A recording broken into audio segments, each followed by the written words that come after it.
Hello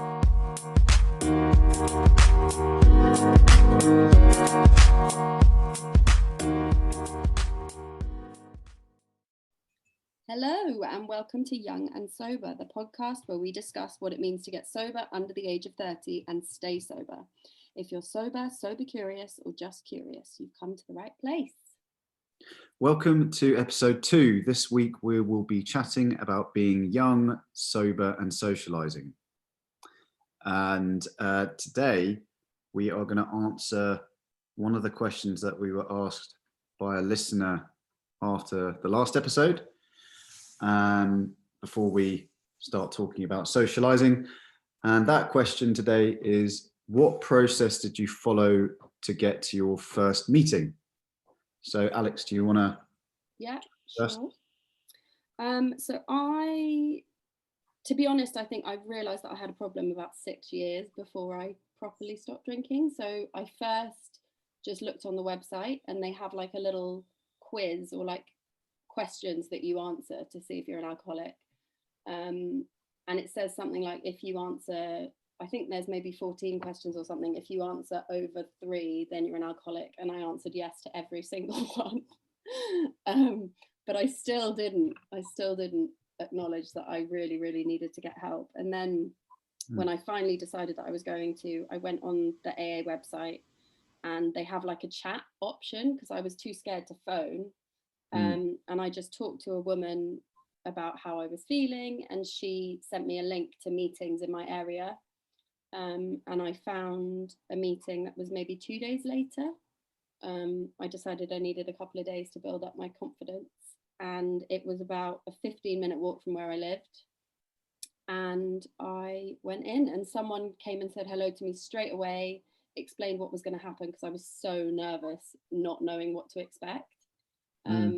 And she sat next to me, and at the end of the meeting she gave me her number and recommended a few more meetings. So yeah, it was all pretty straightforward, and I felt really supported by the person on the chat. Like they were an alcoholic as well in recovery, and that just kind of helped me already to feel like it was going to be safe.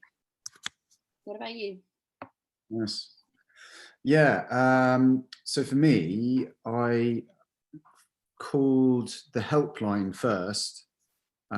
But when I did that, I was drunk and high. So it was more of a sort of cry for help.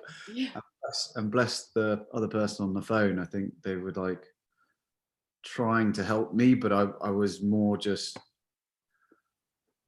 I was not in a very good headspace or coherent or really listening to what they were saying. I can't even remember what he said other than, get to a meeting. But I wasn't ready at that point. So personally, the process I followed was,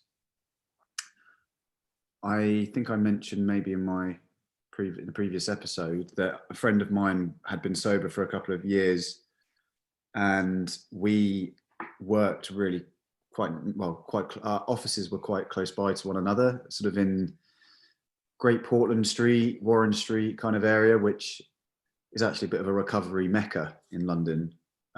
Frith Street, you've got meetings on all day, every day. Yeah. And there's Soho Recovery Centre as well, isn't there? Yeah, Soho Recovery Centre, right by Tottenham Court Road Station. But yeah, a friend of mine sort of came along with me to a couple of meetings local to our offices. So that was kind of my in. But I have since I've done some service. They've got Lafone Street, yeah, which is AA's headquarters in London, and I've sort of manned the phones there before. And what you'll find is that when you call them, they'll ask exactly where you're from, like how old you are, etc. Just take a few details from you, and what they try to do is link you up with somebody that's in your kind of area. Yeah. To call you. And in some cases, they might be a bit difficult at the moment with lockdown, but in some cases they'll come and pick you up and actually take you to a physical meeting. Yeah, I've heard of people that have done that, and I think that must be incredibly helpful. I mean, I honestly didn't realize that was an option, so I think it will be really helpful for people to hear that, because especially, you know, with all the fear and anxiety, it must be really comforting actually to have someone come and pick you up and take you. Although obviously with everything being on Zoom now, you don't have to go anywhere if you don't want to. You can just log in online. Yeah, very, very true. And yeah, I encourage you. It's almost like we're out of excuses now not to go to a meeting. Yeah. Because like the old excuse of, oh, it's too far away, oh, the weather was bad, It's snowing. yeah, it's like you just need to type in a few words and you're on Zoom, and you've got thousands of meetings now. So yeah, and I think one of the great things that the woman that I met in the first meeting said to me was, you don't have to say or do anything. Nobody has any expectation of you. You're more than welcome to literally just sit and listen. And that was something that was so great. And also, I didn't have to go up and approach anyone. A few people came and approached me, and that was also great. It was just really reassuring that, you know, I was really in a safe place, and that people kind of understood how I was feeling, because everyone else has gone through their first meeting as well, right? So yeah, that was really helpful. Yeah, no, I definitely echo what you said. Just, you know, I know people who have entered into recovery, 12-step meetings only knowing Zoom, and sometimes they've asked, you know, do I need to do anything? Do I need to, you know, what's the protocol? It's like, it really, there isn't any. Just, yeah, sit, just open the link up, listen to the similarities rather than the differences. And if you feel comfortable with introducing yourself at the meetings, so people are aware that you're new to the whole thing, there's no pressure to do that at all, but it put you in a good position so that, you know, perhaps more experienced members within the fellowship will be able to help you and get to know you a bit more, or direct you to another meeting that you might like. Yeah, definitely. Well, so I think we'll answer a different question from listeners just at the beginning of every podcast, just to kind of give people a little bit more context for our recovery and how people come into recovery in general. But let's kick off with Young, Sober and Social. And I think maybe the first thing that comes to mind for me is, what did you think your social life would be like once you'd stopped drinking? I mean, did you even think you were going to have one? I know I didn't. No, I didn't. My initial, I didn't know any other way of socializing. Like you know, after a week of work, my socializing was almost always going to the pub, or getting ready to go out, drinking at home, going to a house party and drinking. Pre-gaming. Yeah. You know, if I had a rugby game on a Saturday, I used to play, I'd curb it. I'd sometimes not drink on the Friday because I didn't want to be absolutely awful on Saturday. But sometimes I just think, I'd just have a couple. Yeah. You know, and just play a bit hungover. Yeah, I kind of, I didn't really know what it would look like. What was your experience? I mean, very similar to you. I mean, I did not play rugby. I can't imagine anything worse than playing rugby hungover, to be honest. Absolutely nothing. I think as a young person, and I mean, you know, I feel free for all of you older people listening to correct me if I'm wrong, but I felt that all of my friends drank and took drugs. All of my friends, and that was my social life. Was, you know, we went to bars, we went to pubs. Similar to you, I went to a lot of house parties, and I did genuinely think that my social life was over. I couldn't visualize, first of all, being in the same places where everyone was doing that and not being compelled to drink or take drugs. And second of all, I couldn't think of anything fun that didn't involve alcohol. I mean, during the working week, for example, I would be so excited if there was like a house party or whatever. And I now recognize that I was excited about those things because it was an excuse to drink or an excuse to get really drunk, because that's what everyone else would be doing and nobody would judge me. So if there was an event, that was like the perfect excuse for me to go out and get wasted, you know? And I think, again, I didn't realize at the time when I first got sober, but after I'd had some therapy and done a bit of work on myself, I realized that my social anxiety was a big part of that. And I never felt like I was funny enough or, you know, confident enough or intelligent enough. And I always felt like when I drank, that kind of went away and I felt like I was fun and like I could be the person that everyone wanted me to be. So I definitely had a concern that without alcohol, I was just going to be really boring, but also just really shy, because actually I am an introvert, but when I was drinking, I didn't think I was. I thought I was a massive extrovert. So yeah, I was worried.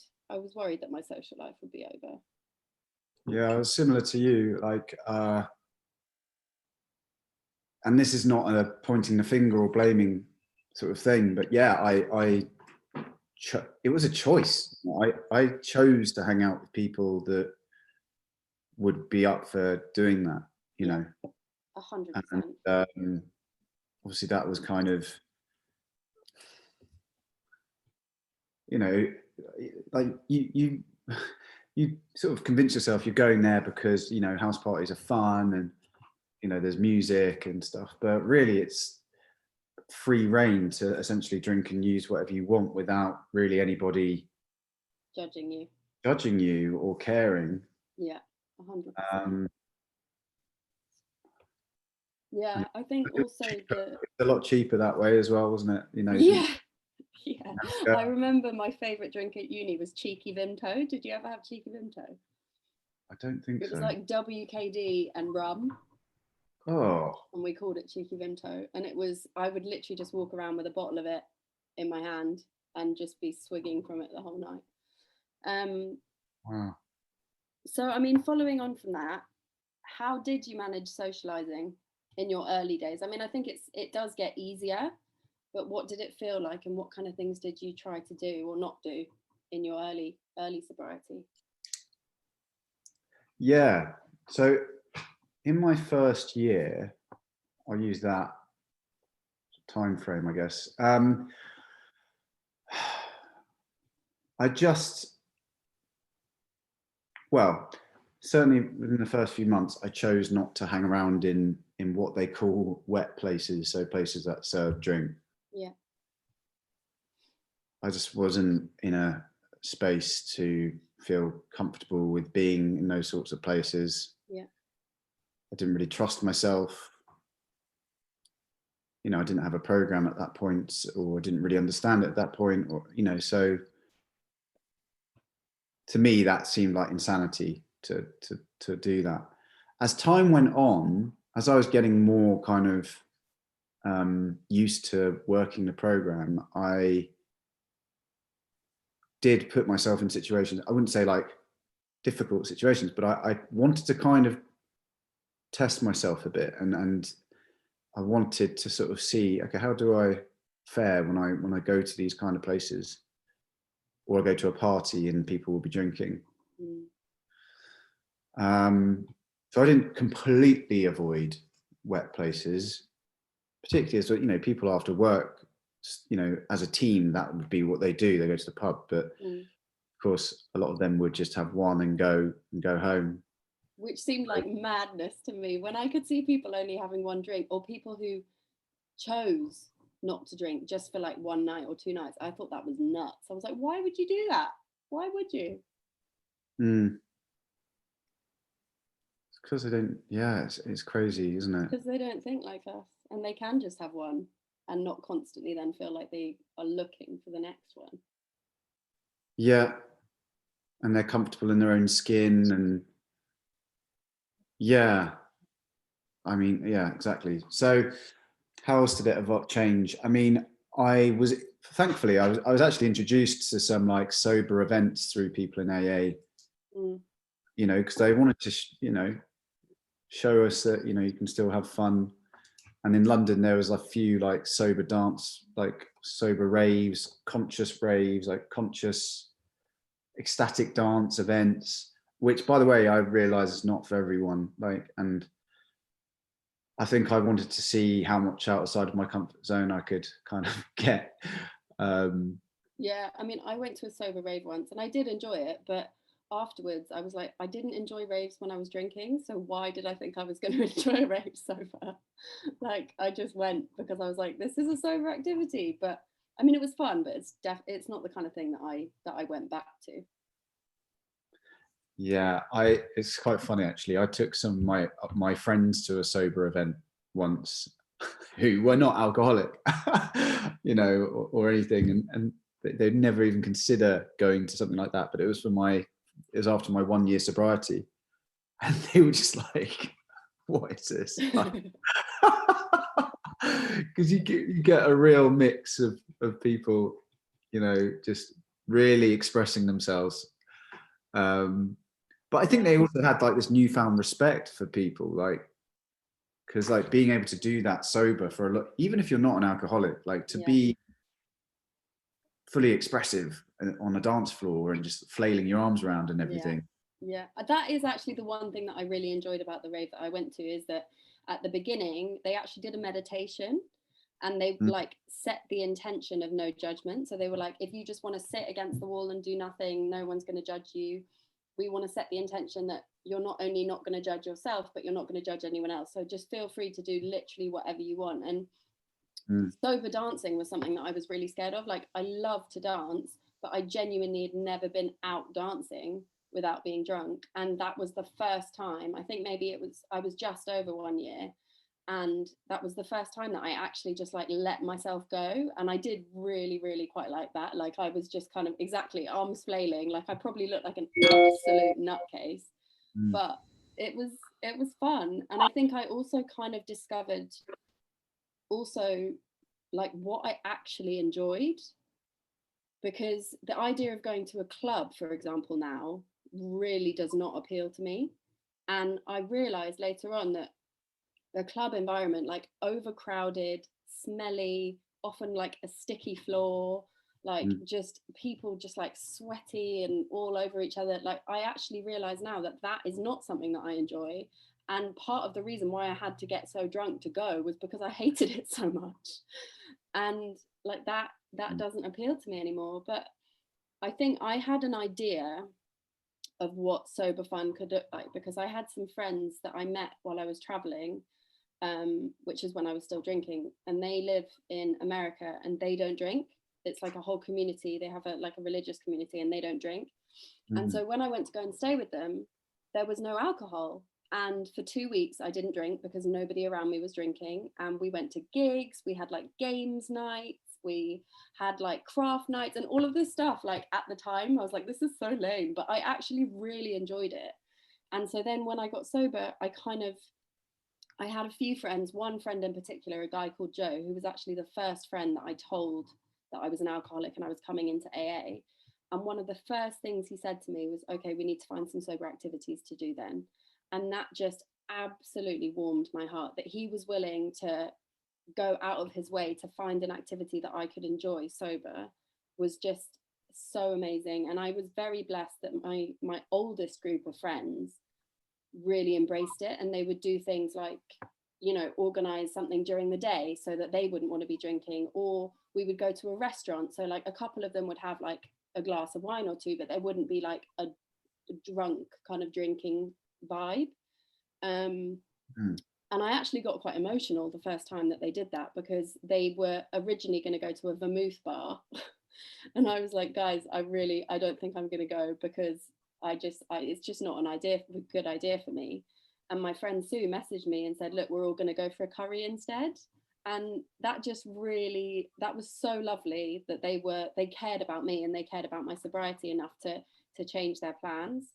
And not everybody does that, and I don't need them to do it so much. I mean, coming up to 4 years sobriety, I am more able to be in wet places where they serve alcohol. But in the early days, it was really, really great for me to have friends who respected my choice enough to kind of organize things like that. And I mean, I love bowling. Bowling is one of my favorite things to do.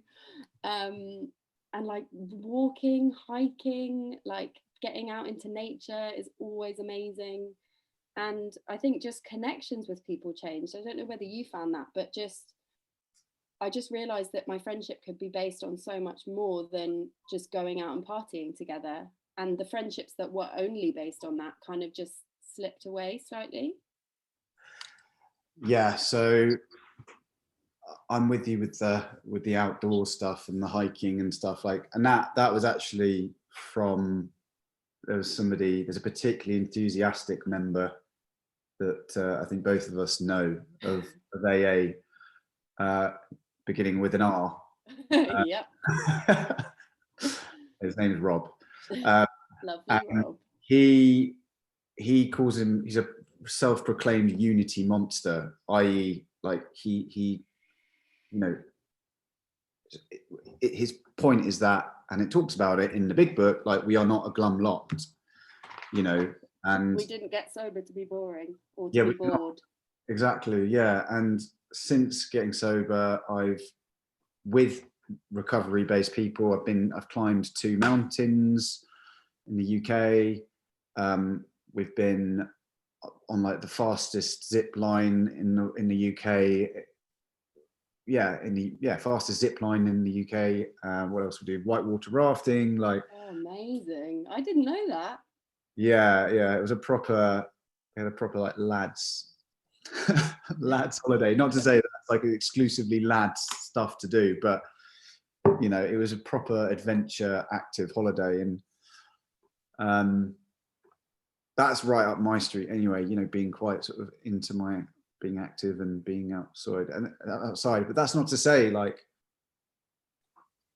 that might not be what you like. But I think that's another thing, is that it's through doing these things, it's through trying things that you may not have done before, that you discover what you actually like to do.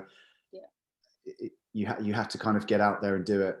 And rediscover. Like, I remember, and I often share that when I got sober, I didn't know anything that I liked. I realized I didn't even know how I liked my coffee. Like, I just realized that I'd completely lost myself in this drinking persona, and the person that I was when I was drinking, or even the person that I was in between, because it was more about the impression that I made on other people than it was about me actually being myself, because I didn't know who I was. And so it was uncomfortable when I first stopped drinking, because I didn't really know where I stood, and I didn't really feel like I had any interests or any hobbies. Like, I mean, I had friends around me who, you know, were into things like hiking or climbing, or like they played, one of my friends, Ellie, plays netball every week. I mean, obviously not at the moment, but I didn't have any hobbies, because my hobby was just going out and getting drunk. So having to kind of rediscover that, you know, I realized that I love art, I love writing, like all of these things that actually don't always involve another person, which is another thing. I got much more confident at spending time with myself. And you know, in sobriety, I've moved out of my parents' house and moved into a flat on my own, which, if somebody had told me that I'd be living by myself when I was drinking or in my early sobriety, I would have laughed at them, because I couldn't imagine anything worse than being in my own company for an extended period of time. And now that's okay. You know, I don't always have to be surrounded by people. I don't have to be distracted from my own head. But yeah, I think just trial and error, isn't it? Trying different things and seeing what works and what doesn't, and also what people work and the ones that don't. Because there are some people that I found, there were a couple of people who just couldn't get on board with my sobriety, and they just kind of used to make fun of it, or used to kind of still try to get me to drink, and they'd be like, oh, go on, just have one. And I realized actually those people weren't the people that I needed to be spending my time with. I needed to be spending time with people who supported my decision and tried to, you know, I know that the majority of my friends, if I ever said to them like, oh, I might just have one, they'd be like, no, like, we are not going to let you have a drink. And that ultimately, especially in my early days, was really, really helpful. Yeah. You asked me about friendships. Yeah.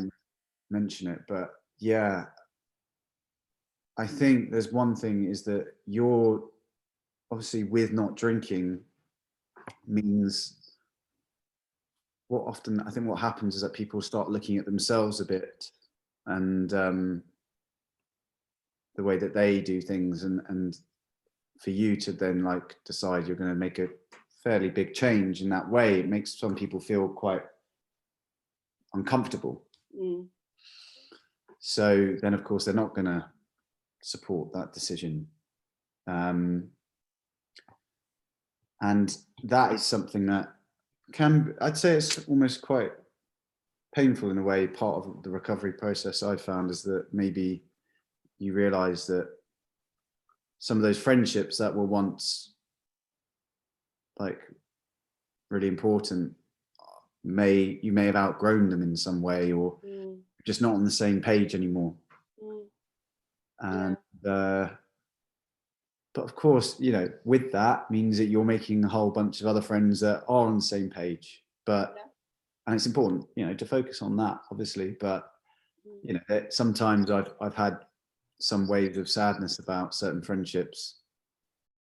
You know, and you've kind of thought, well, what did that friendship really stand for? Like, what did that mean? Was that it served a purpose at the time? But I think now, like, my friendship, like in terms of people that I speak to regularly, it's much smaller. And I mean, I think, you know, that doesn't necessarily, I mean, yes, recovery is a part of that, but I think also, you know, when you get a little bit older, like we're both 31 now, and I think, you know, as you get older, you do realize the power in genuine connection. And I think another part of recovery that for me definitely leads to more meaningful friendships is that I've done so much learning about myself and so much reflecting, and I'm so much more confident in who I am, and actually that just attracts people. Like, it attracts your people because they see this inner glow, I guess, that you have.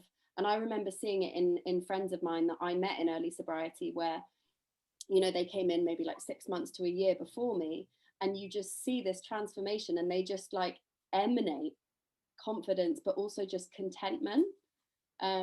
Because I mean, there's nothing less attractive than someone who's desperately trying to get you to like them.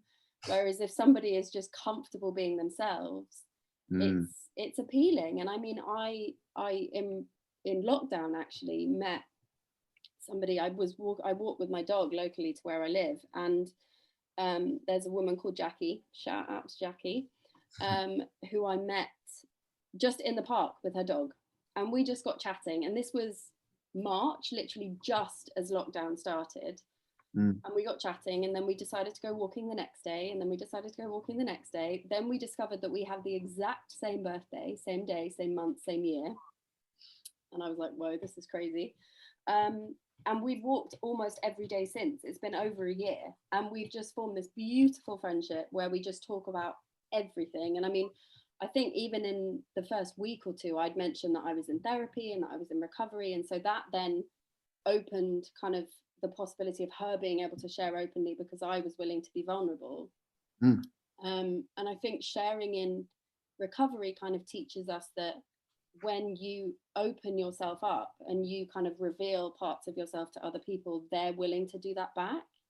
And we bond through our vulnerability. Like, yes, we bond through things like hobbies and whatever, but when somebody shows you the parts of themselves that are a little bit uncomfortable, it kind of creates a safe space for somebody else to do that. And then you form this real connection rather than something that's just surface. Have you found that too?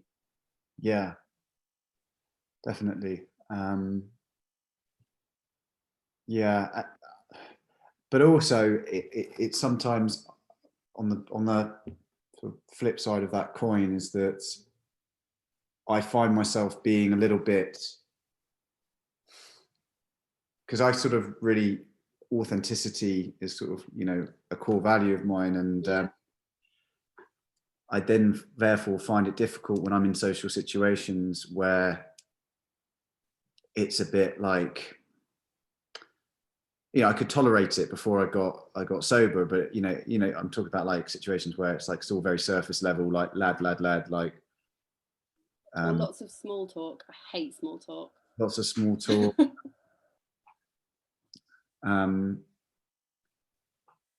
Yeah. Whereas like when you're in, once you're in recovery and you've been around for a while and everyone's just kind of talking from the heart and just being completely honest with themselves, like, two other people. And then you go into like the real world again and you're like around people that are still doing this whole small talk thing. Like, oh, what are you doing for work? Like, Talking about the weather. Yeah. I can Which still. English people do all the time though, anyway. Yeah, my theory on that is that because it's so ever changing, it's like, but yeah, it's weird, isn't it? Yeah, so part of, I mean, I think you're right though, like being authentic and being quite open. I think where sometimes I can overstep it, can be like, sometimes, is this really the time and the place to talk about it? Yeah. I actually have a really funny story, which wasn't to do with me, and the person that the person knows who it is, who and I'll show this podcast. But I remember when we were out and we bumped into a couple who were, we'd never spoken to them before, but they just seemed like a nice couple, and they were sat at a table. There weren't many tables in this bar, which had like these dance lessons and stuff going on. And we sat with them and started chatting, and they said, so how do you guys know each other? And she goes, we're in recovery. And they were just like, right. Okay, let's move swiftly on. Great. Yeah. It was like, we can laugh at it now, and she can laugh at herself about it now. But it's the sort of thing that I've done. Yeah, I mean, that actually lends itself or works towards another question that I had, which is like, how do you respond when people ask you, if people ask you why you don't drink? Because I know that in some social situations, I mean, the majority of my friends know and understand, but I have had people, if I'm at a bar and I order like a tonic water or like a lime and soda or whatever, also deciding what I was going to drink sober was a whole different deal. But how you respond to people, because I think I respond to people very differently now to the way that I did at the beginning. I now kind of just say, it just doesn't agree with me and I don't like the person that I am when I drink, so I just don't. What about you? I just say, today I literally just say, oh, I don't drink. Yeah. And I think, to be honest, I think the only person that sort of people I feel like that might question that would be maybe old friends you haven't seen for a really long time, and they don't have any idea that you're in recovery. But the reality is that, if you say you don't drink to somebody that you barely know,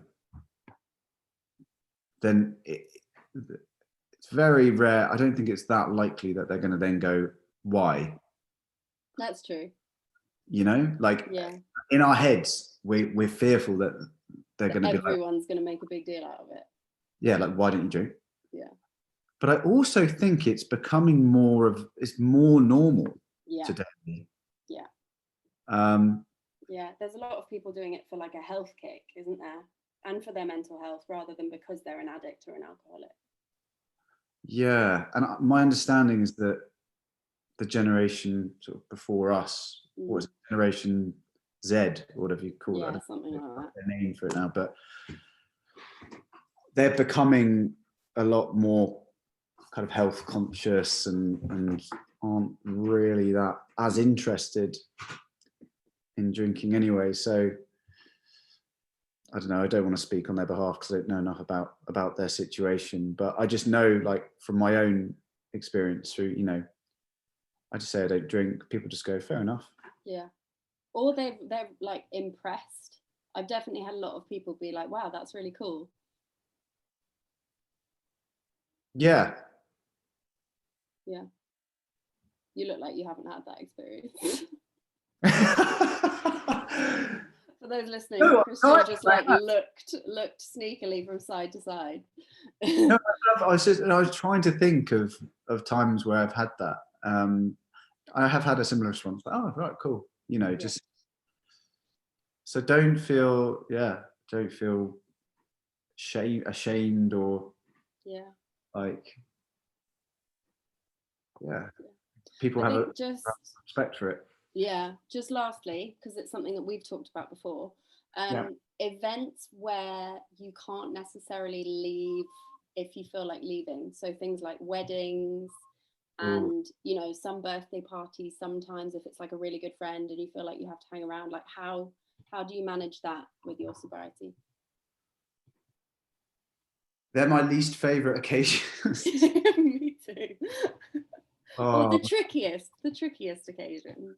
yeah. I mean, just to say, like, with outside of those special events with bars and stuff, like, the lovely thing is that you can leave, you can Yeah. escape. It gets to a point, it gets to about 10, 11, people are chatting, kind of saying Yeah. the same stuff as they said like 3 hours before, Yeah. but you can just go, right? You can get on the tube, or you can, like, oh, I've just got to, it's fine. Whereas, as you say, with things like weddings, where sometimes they're like in the middle of nowhere, you're relying on other people, like this is probably a good point to mention. Like, you rely on other people to like get around, like, Yeah. get a lift from somebody, or you're sharing accommodation with somebody or sort of a group, or yeah, I would just like, my advice around that might be just to get as much detail as you can about like the agenda for the Yeah. day, where you're staying in relation to the wedding or whatever event it is. Mm-hmm. Might it be worth hiring a car? Yeah.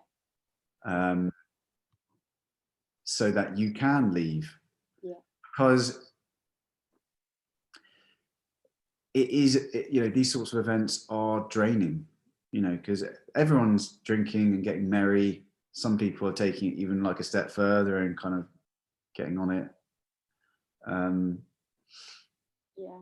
Something someone actually recommended to me as well was to kind of bookend the event with talking to someone else in recovery. So to like call someone beforehand, just before you go in, to kind of get like a little top up of recovery, and then to call them afterwards and just to kind of like check in with them before and afterwards, just to kind of, yeah, I guess brief and then debrief. Yeah. Exactly. Yeah. I've used weddings as an excuse. I used to smoke. I don't now. That's just another slippery slope for me. Like, I know that, yeah, chuffing away on the Vaping away. yeah, like I that was a bit of a battle for me as well, giving up the fags. And I sometimes found myself like, oh, I'm at a wedding, I'm going to want to have some sort of vice, and I'll like start smoking at the wedding. And oh my God, yes. I literally chain smoked for my first year of sobriety. I also don't smoke anymore. I vape, yeah, but I don't smoke anymore. it's funny, isn't it? So And why? coffee, like I now can only have one cup of coffee a day and I'm good, I'm set. But especially at like parties and stuff, I remember I went to a Christmas party of my best friend, and this was probably, I wasn't even at a year yet. And the whole house, first of all, smelled like mulled wine. So I was like, okay, this is going to be a problem. I chain smoked the entire night, but I also drank so much coffee, and then got home and just felt terrible and obviously couldn't sleep. And then when you don't sleep, you feel like you've got a hangover anyway. So I was like, what was the point of any of that? And I had to learn, like, I really had to learn, like, coffee is not the one, or energy drinks. Oh, I was going to say, so I've been to an event organised by another fellowship, begins with a C. Yeah. They know how to throw a good party, obviously. Obviously. But it was hilarious because I've been to a few now, and the amount of Red Bull that is being drunk at those events, and I get it, but you don't want to be drinking loads of that stuff. No. And I get heart palpitations now if I drink an energy drink. Like I just can't do it. Don't. Yeah, it's not a good idea. Not at all. But the events are still, yeah, they are good parties. I just think, to just like finish up, I just think, like, in terms of socializing, like, go at your own pace. Yeah. Don't, like, force yourself to do things that you don't want to do. But, as you get a bit more of a foundation in your sobriety, like, do maybe put yourself in, not like really dodgy situations, but maybe, go with a friend somewhere, a friend that that cares about you and knows what you're doing. Or take a sober buddy with you. Exactly. Yeah. And see what you're comfortable with. But I would also just suggest, try things out, things that you've always wanted to do. Like, thing for me this year is surfing. I'm going to go surfing this year. Oh, amazing. And I want to I'll probably get a bit obsessed with it, but it's my to-do. What's on your to-do? What's on my to-do? Well, I am going, COVID dependent. I'm going to stay with those American friends that I told you about in July. And I haven't been climbing since I got sober, and it's in Utah, and Utah is like one of the absolute best places for climbing. So I'm going to try and get out and do some climbing, which should be really fun. And I mean, it's beautiful, like desert and mountains, and yeah, I just can't wait. I'm really excited. Oh, I'm jealous. That sounds amazing. So just lastly, let's wrap it up with some gratitude. What's one thing that you're grateful for today? Today, I'm grateful that I was able to help another alcoholic and help them through the step work, and to be able to have compassion, a bit more compassion for myself, but also for them. That's what I'm grateful for. What about you? Oh, me. I am grateful for just opportunities to get involved in things that make me feel good. Lockdown has been very boring kind of this time around, and having this, which is so much fun, and having it on a Sunday, being able to do some writing, and just still having my job, because a lot of people don't right now, and I'm feeling pretty grateful for that. Lots of creative and exciting things to keep me busy. Amazing. Okay, well, thanks so much, everyone, for joining us. We will be back next week with a speaker, the lovely Mel. Please do like and subscribe. And if you've got any questions or feedback about what you've heard today, we would absolutely love to hear from you. So send us a message either on Instagram, which is @youngandsoberpodcast, or email us at youngandsober@outlook.com. Nice. Yeah, that is it for yet another episode. We are Young and Sober. See ya.